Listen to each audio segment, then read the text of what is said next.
Welcome, everybody, to another episode of Your Spiritual Journey. This is Dr. Bob, and this is the space and the place where we talk about things important to your soul. As always, please subscribe, please like us. Those kinds of things help keep us on the air. Today's guest is very near and dear to my heart. Not that I've known her at all.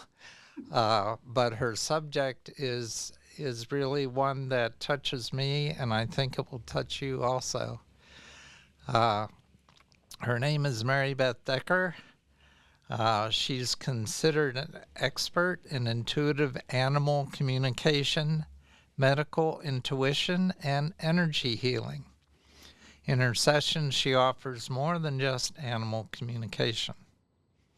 Using those three methods, she leads pets and their people to a place of emotional, behavioral, and physical healing. And being someone who's gone through a few cats in my life and have had somebody help me communicate with one particular cat that ran off, and she came back for a little while, and then she took off and never did come back. And Cats. I love them. that was that was just such a heartfelt experience. And I thought, boy, I can never get another cat, at least for maybe a year. And within 2 weeks, I had another cat because I couldn't live without one. That's all there was to it. So Maribeth wrote the Amazon bestseller, Peace in Passing, Comfort for Loving Humans During Animal Transitions. Her book provides a roadmap to help guardians navigate this difficult leg of their animal's life. Now, I've got to tell you that I went online to try to find her book because I've got the book cover here, and I was looking for the first edition because this particular book that's out now is her second edition, and that first edition I found used online in one place for $857. I saw that too. And in another place for $585. And I thought, my gosh, somebody must think this is out of print and that this is a first edition out of print book that's really valuable. So, all right, so you apparently are aware of that. But I was in shock. I just thought, wow. You can get the second edition for $14.95. What a bargain. Anyway, I don't mean to begin with the end, but that's... I had to show it. I had to physically show it to my husband because he's like, what are you talking about? Yeah. I said, look at the number. And anyway, I had to shake my head on that one. So to date, Maribeth has completed over 1,500 sessions with people and their pets. Her clients come from Australia, Canada, the Czech Republic, England, and the French West Indies, Scotland, Switzerland, and Thailand, as well as the U.S. She's a retired Navy officer. That's intriguing to me. Her rich personal life experiences have enabled her to bring a wealth of heart-centered wisdom to her work with each client. Her unyielding intention is to consistently bring forth the maximum benefit for all concerned in the most benevolent manner possible. So I'm not going to go on, except, well, we'll get into this. I'm going to ask you first just to tell your story as to how you got to where you are. So if you just talk about your childhood and spiritually, what growth you've gone through, what patterns into adulthood, and what's led you to animal communication. Thank you. Thank you so much for this. And it's pretty amazing to me when you ask the question, because there's a ton of books out there that just say, okay, you got this goal, so you do this, and then you do this, and then you do this, and this, and then you get to your goal. None of that was true for me. I did not have the goal of being an animal communicator. Um, as a kid, I think you would probably say that my two loves were reading books and being outside in nature. Now, we were in a suburb of Buffalo, New York. It wasn't fancy nature, okay? It was streams and fields and yeah, some places with a few trees, a few woods. So But being where did outside you was grow up? just Depew, New York. Okay. Okay, I don't know if that means anything. Buffalo, New York, uh, very close, near the airport, for those of you who know what I'm talking about. But I that's I'm trying because I'm trying to look at the threads that got me where I am today. And I was always a lover of nature and animals and curiosity and all that stuff. Um, uh, I've had I had a major spiritual experience.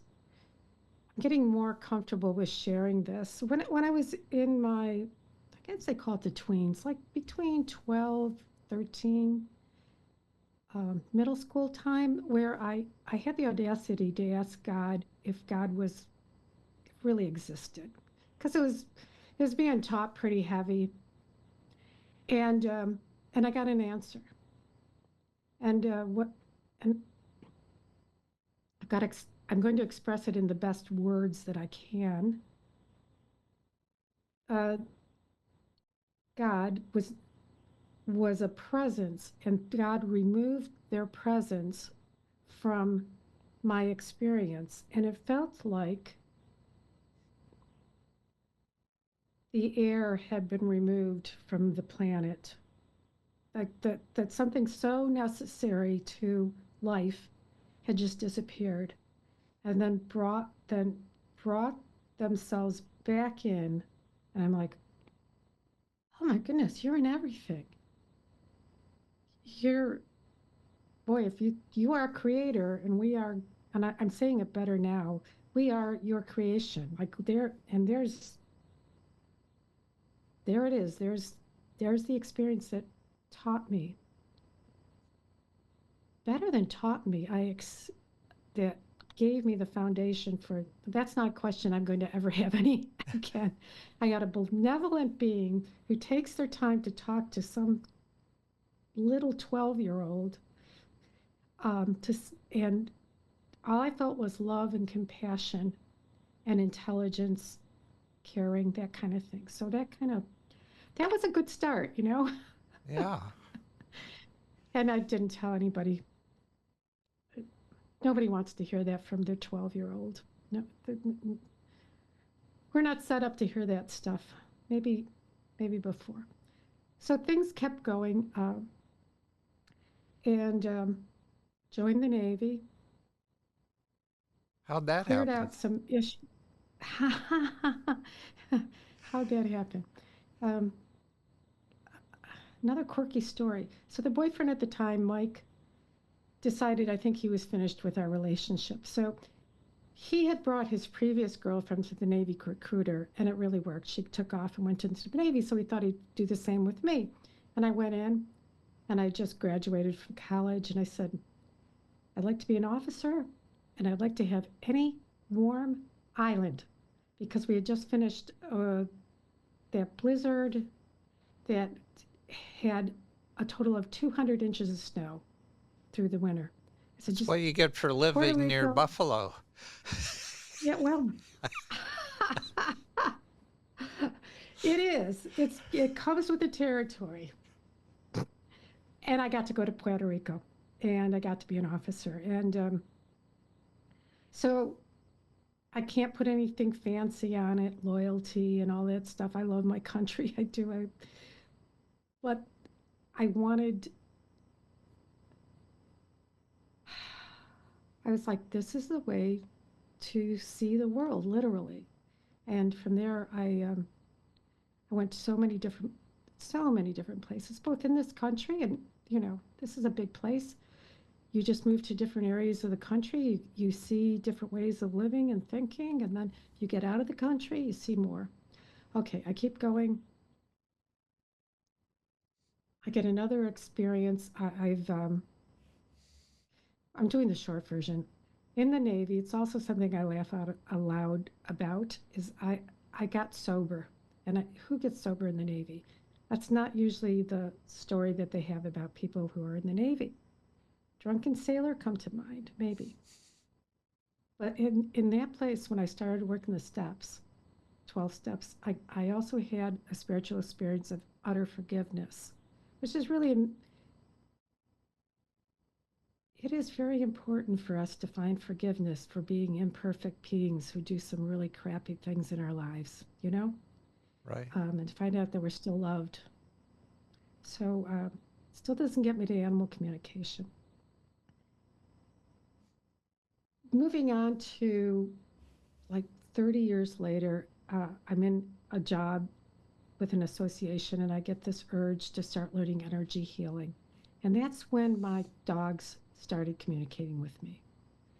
I believe that energy switched something on. I'd been working with people,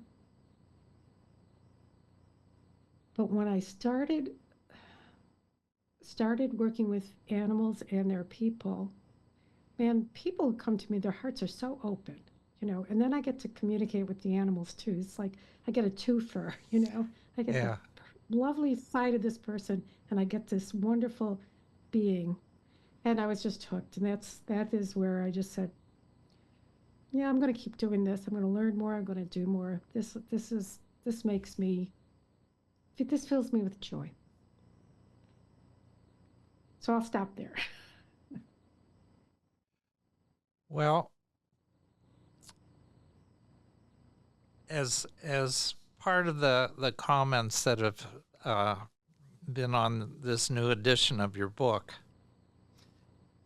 it says that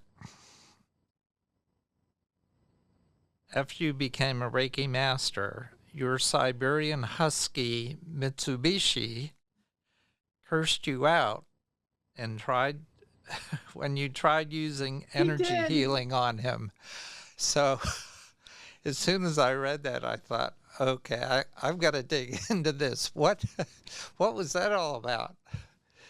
Well, I if people don't think that their animals aren't listening to them, boy, are they wrong. I'm sure he picked the cursing up from my time in the Navy. It's still part of the vocabulary, sadly enough. But I had done some energy healing on the other dog that he was very close to. Her name was Addie, and she was at the end and was getting ready to transition. But I thought, well, let's see what we can do. And she still passed. And of course, Mitsubishi was around. And so a little bit later, when it started looking like his hips were going. Anybody's had a bigger dog, and even smaller dogs, the legs, the back legs specifically, don't work as well as they used to. At least this is for Mitsu. I said, let me give you some energy healing. And we're sitting, this is my house. They're on the couch. He's on the couch with me. I'm doing energy healing on his hips and legs. And this is before I claimed that I was an animal communicator. The way I said it was, because he looked at me and he said, I'm going to stop and say, I'm going to say it this way. If he could talk, I swear my dog just said, don't try that SHIT on me. It hurt Eddie. And he jumped off, really upset. I'm like, what just happened? And I'm shocked, but I'm also laughing. Like my dog just swore at me. What the heck? I wouldn't have. This is not something you make up. You know, you say today I'm going to see if I can get my dog to swear at me. And I when I got to be a more fluent in animal communicator, we had a conversation. I said, "Look, it didn't hurt her. It did help her transition, but it didn't hurt her." And he let me do energy healing on him again. But Okay. that just shocked me. And it's he's that kind of a guy. Yeah. He's a guy who will swear at you if he needs to get your attention. Of course, he's passed, but still. So, an animal communicator who's a good friend of mine, when she described one of her experiences, she said she was walking into a room uh, at a friend's house, and she heard a voice, and she looked around, and there weren't any people around, and she looked down, uh, and there was a turtle in an aquarium Mm-hmm. saying, "I'm starving, feed me." And she was trying to figure out what was going on, and she realized that there, there was the food next to the aquarium, the turtle asking for the food, and her thinking, well, it's not my place to to feed you, but I'll talk to your owners about it. And come to find out, they had put the turtle on a diet because the veterinarian had said they were feeding him too much.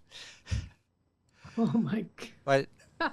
she, That's a good she, story. she, she wrote a book called Spirit Speaks, and thinking about how often she would get communication from animals. She worked with horses a lot, and I don't Uh, know if you have are dogs your specialty, or do you work with a number of different animals? I work with a number of different animals, just mostly dogs and cats, just because that's what most people are living in the Right. house with. But you'll find some great stories in there. I work with horses. I work with bunnies, uh, hamsters. Let's see, guinea pigs, um, birds. So that's it. Pretty much whatever we need to communicate. You know, Yeah. we can. Yeah. So in the introduction, I described you as working with people from a number of different countries. Hmm. Does that mean you're doing distance work with them? Like, I know as a Reiki master, you can do distance Reiki. Uh, or have you traveled to go work with these people in their locations? Oh, well, the answer is it's remote, it's distance. Most of my work is generally over Zoom or phone, distance communication. And because when you think about it, at least when I think about it, it's telepathic, it's mind to mind. I don't need to Hmm. be looking at you.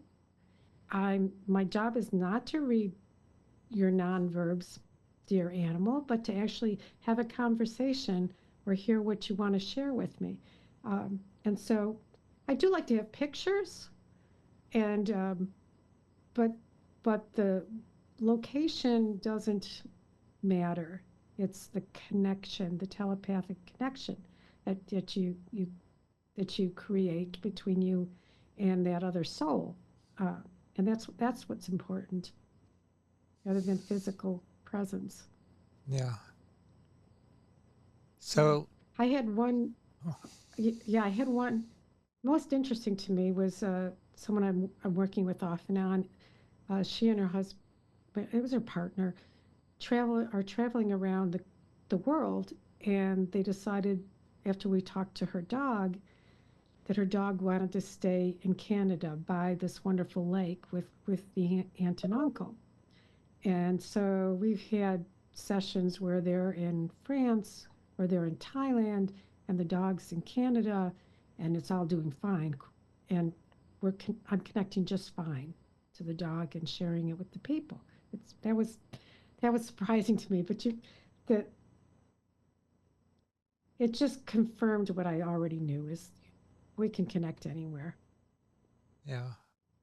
Yeah. So I was thinking about my situation with the cat that ran away. Have you ever Yeah. been asked to find lost pets or pets that, Yeah, are I have. inside, outside, and they don't come back? Yeah, yeah. I I had one recently. I just heard that the cat came back after almost 60 days, and we had connected with the cat. I think it was 3 weeks after the cat was missing. It's not my specialty, but your heart goes out. And so I connect with them, try to give some information about what it looks like, where they're at, and I tell the animal, cat, usually it's a cat, but sometimes it's a dog, to either find their way home or find somebody with a good heart that will get them home. Like look into their hearts, go up to somebody who looks like they're a cat or a dog lover, tell them you want to go home. And that's what happened. This cat was picked up by a woman uh, about 8 miles away who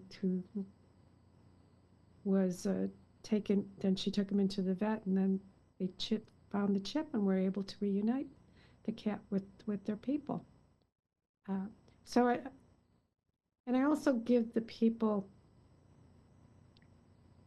a different way of communicating or sending energy, because what we're sending mostly are vibes of worry and sadness and all that stuff.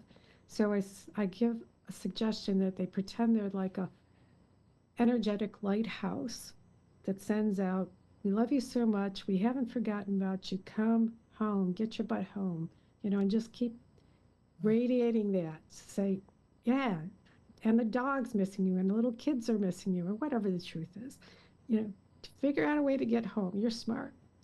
uh, so I do a little bit of that too, and it's not 100%. I wish it was. Yeah. Yeah.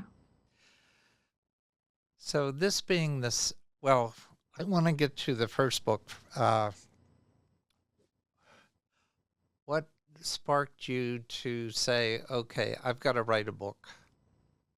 There's so much going on. I have to put this down and offer it to the public. I I realized that trans transitions in my own life, transitions have been very, very hard. I was there when it was a good thing. I was there when my dad passed away. I was glad to be there. Also lost my husband. Um, he was 45. I was 42, and the kids were 8 and 10. And he had a um, heart attack in the house. I'm getting kind of quiet as I say that, but I that was a big one. And so my heart is open, was already open, to losses. And now working with people and watching them go through the same thing with their animals, because we've found a way to have a much deeper relationship when we just thought they were the dog in the yard or the cat that comes to get a little food off and on. And I was learning so much when I was connecting with these animals, like what do they want? What don't they want? Uh, what's it like for them to transition? What do they need? That's when I thought I'd start sharing more stories to give people hope that they survive death. Uh, Especially since my first conscious animal communication was my dog Timmy, who after his death showed up, I like to use the term the full body apparition. It looked like he was sitting in the dining room, just smiling and grinning at me. He always had one ear up and one ear down. And I was making dinner and I looked over and yelled, Timmy, and he disappeared. But I knew he survived death and his whole personality was there and he was alive.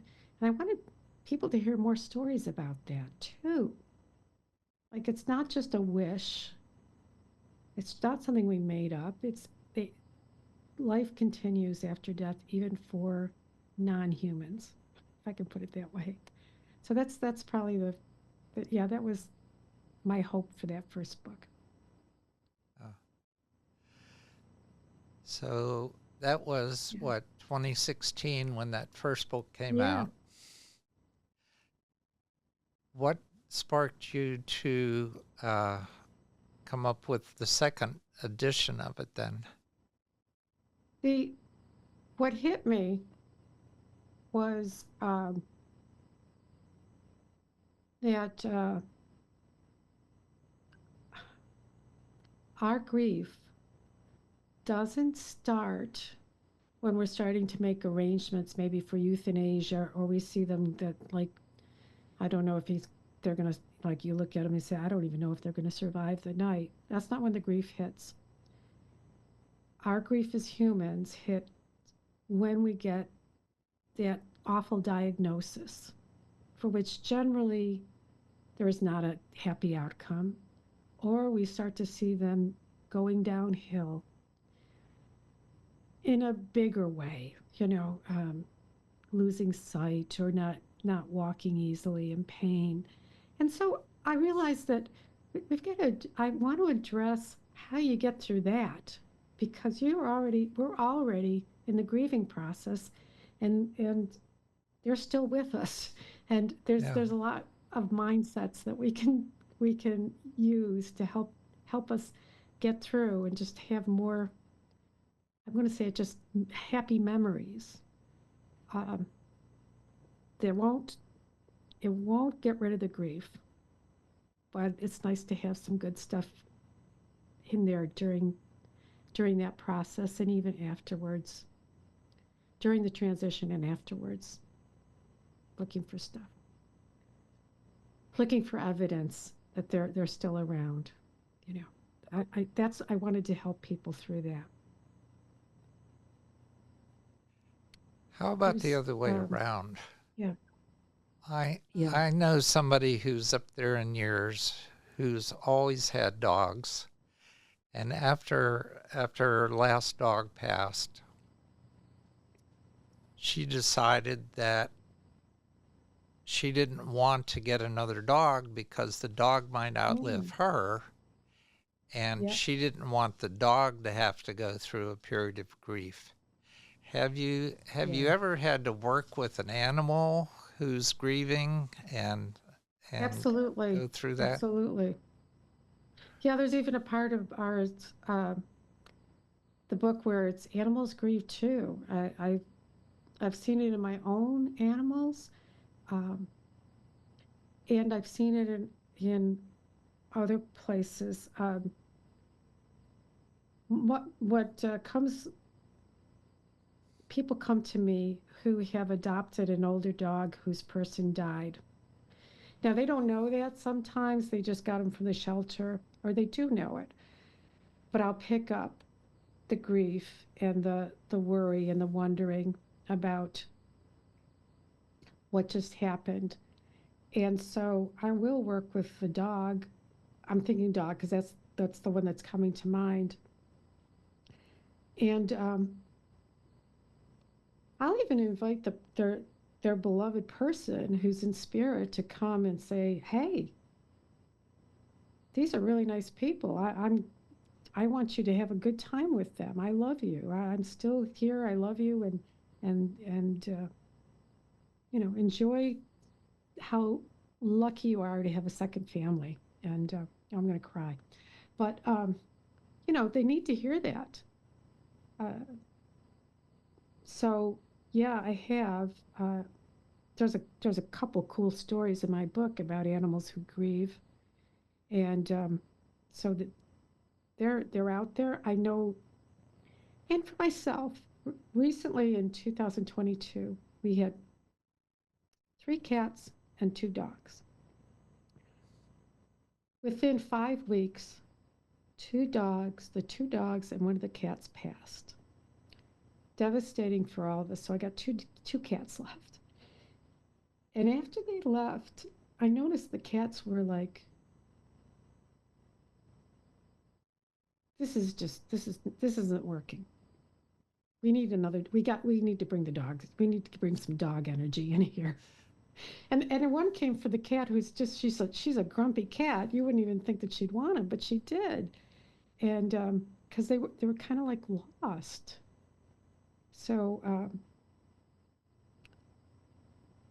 yeah, you that can happen, and they do. It does help to talk to them and to reassure them as best as we can that their people are okay and that they're giving them permission to have a good life with this new family.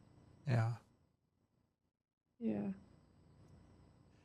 So I want to take you back to Reiki. How did you first get introduced to Reiki? What made you decide that that was something that you wanted to learn to do? Yeah. I get a lot of intuitive hits, and I think it's a good thing to listen to them. So I got this intuitive hit while I was still working my regular job, and it was to, believe it or not, to learn massage. Um, and so while I was in massage class, there was a student friend of mine who said, I'm a Reiki master. You want to learn? And I had noticed that there was a intuitive part of me that was kind of waking up because massage, if you're good, you start connecting with the body's intelligence of the person you're working with. And there's just some extra knowledge that's happening there. It's not just logical. And so I said, yes. And Laura got me through to Reiki Master. And it was just added such a incredibly wonderful dimension to my life of using energy healing. And I've gone on to learn many different modalities, but Reiki was my foundation because it's the one that, tuned me into my animals and showed me that there's a lot more going on in the world even than what I thought at the time. So I was hooked with energy healing as well. Yeah. It was good stuff. Are you aware that every May there's a Northeast Reiki retreat up in the Adirondacks? No, I didn't know that. Well, now you know. You'll have to check Now I that out. know. If Yeah. you Google NERR, Northeast Reiki Retreat, Okay. Thank you. it's an amazing gathering of all things Reiki. I don't know if you're familiar with William Rand, if that's the book that you use for your Reiki training. I'm not sure. Yeah, but Sorry, it's been a while. he was there last year. He'll be there again this year. Good to know. But it's a great experience. There's a lot of animal Reiki discussions and presentations. Anyway, it's a good book. Yeah. It would be a good place to go promote your book, as a matter of fact. Good. Thank you. So. That's true. Thank you. That's a good idea. Yeah. Yeah. And the other thing I didn't say that I noticed was that I also was introduced to Edgar Casey when I was in high school. And that guy has just influenced me since high school. So I just want to give a thumbs up, thank you to that person. We had ARE groups where we studied together, and So you've been part of an it. ARE study group? Yes, I have. Yes, I have. And Have you been down went to to. Virginia Beach to the I foundation? have. Yeah, because I'm living in Alexandria, Virginia now, so we've been down there more than once and done some of the courses and things. Are just going in to see the library. Yeah. It's I was just down a there at a wonderful place. conference on ancient civilizations Oh, in October. wow. So it's, Yeah. and in fact, while we are recording this session on my podcast is someone who goes around the country giving talks about Edgar Casey. No kid. I'm so glad. Um, I don't want him to be forgotten. You know, he has brought so many things into this world about health and mind, body, spirit that everybody has taken as normal, and yet he's the guy who spoke it and continue. And hopefully that he will still be given kudos for being that guy who brought so much Yeah. of this incredible energy into this world and information. Yeah, my wife and I ran an ARE study group, Search for God, for Search for 5 God. Yeah, years, that's what I was in. and Yeah. then took a break, and then I started another one for 5 years. We went to Rwanda for 14 months, so I turned that study group over to somebody else, and she is still running it, Mhm. uh, but now she's running it over Zoom. Uh, Yeah. so Yeah. it's we're keeping it Edgar Casey alive. Good. Yeah, I've got a couple of his quotes in my second edition too, because I want yeah. him to be remembered. I want his stuff to be out there for people. Well, I will have a link uh, to your information as well as to your book from my website, Okay. yourspiritualjourneypodcast.com, so that people will be able to get in touch with you if they would like to talk to you about your services. Uh, and they'll know where to find your book. So, speaking of finding your services, if somebody does want to get a hold of you, what's the best way to do that? I would say the best way is to go to my website. There's a Okay. lot of information, and you can then email me if you like, or send me a message via the website. It's sacredgrove.com, SACREDGROVE.com. And that's the best way to get started.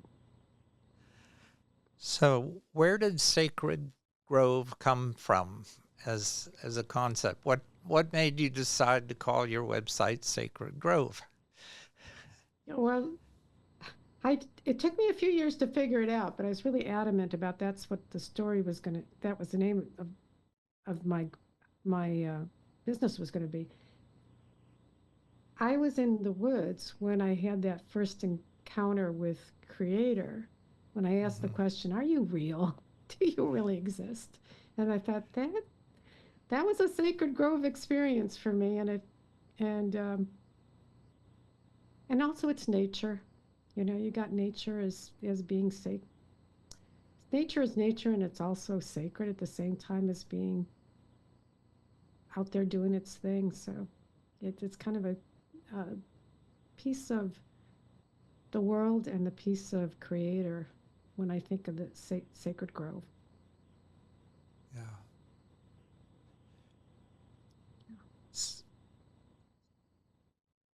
There's a concept.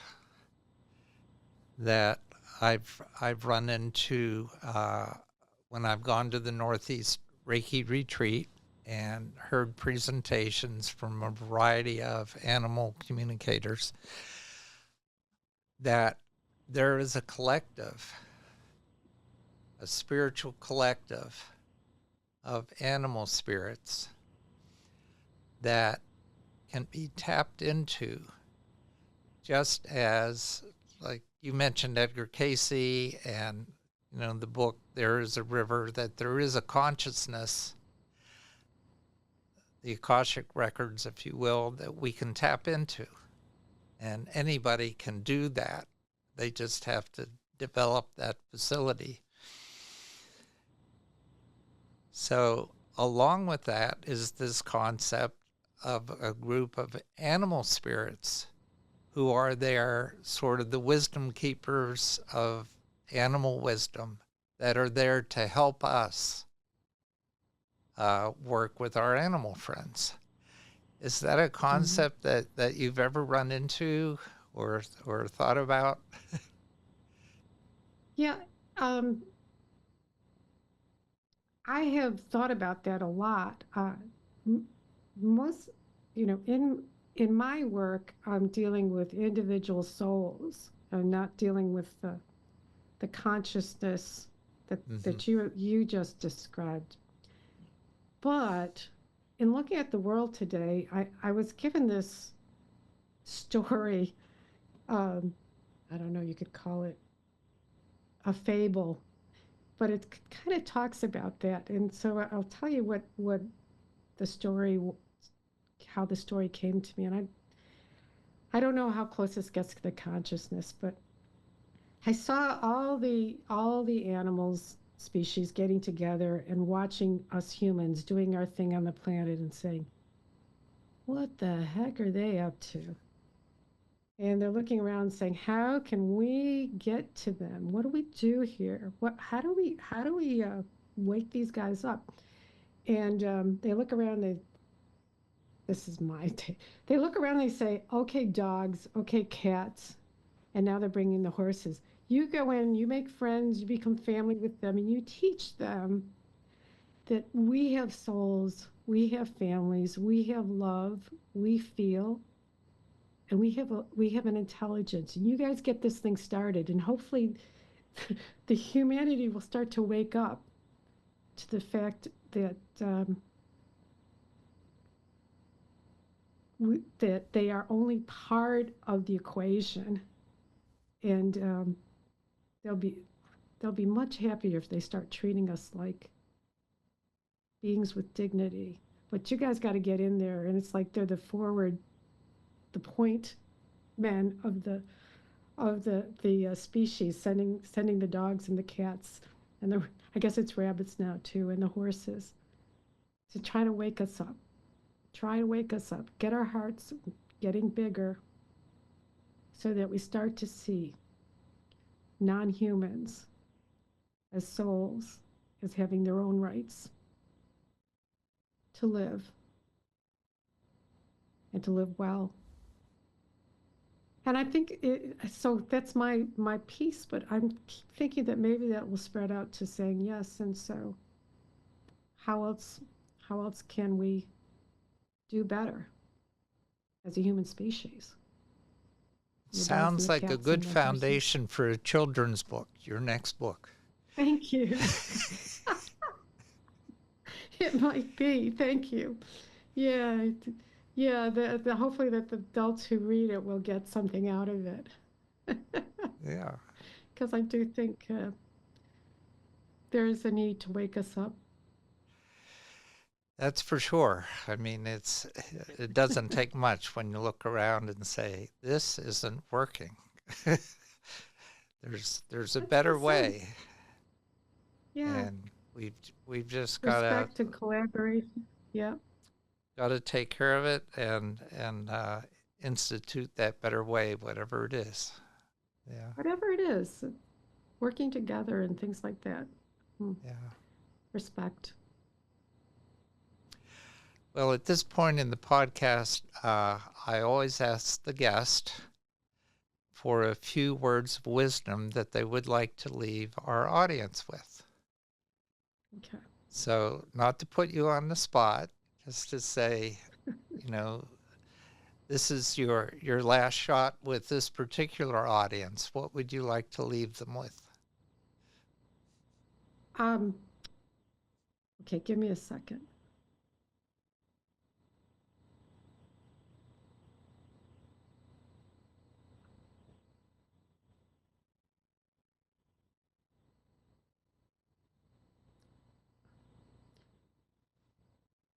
I would say that if we can start seeing and noticing our own family animals as complete beings and respecting them that way, as having an intelligence that's different from ours, but still valuable, and starting to see if we could take that lesson and shift it out to the wider world, I think we'd be a great start. If you got animals in your family, non-human species, and you can start to open your hearts from what you learned from your animals and take it to the other humans and other places, I think we'd be moving in a good direction. Okay, That's it for thank me. you so much. And audience, as always, take what you've heard, implement what resonates with you, and put the rest on a shelf until you're ready to bring it down. And until next time, this has been your spiritual journey.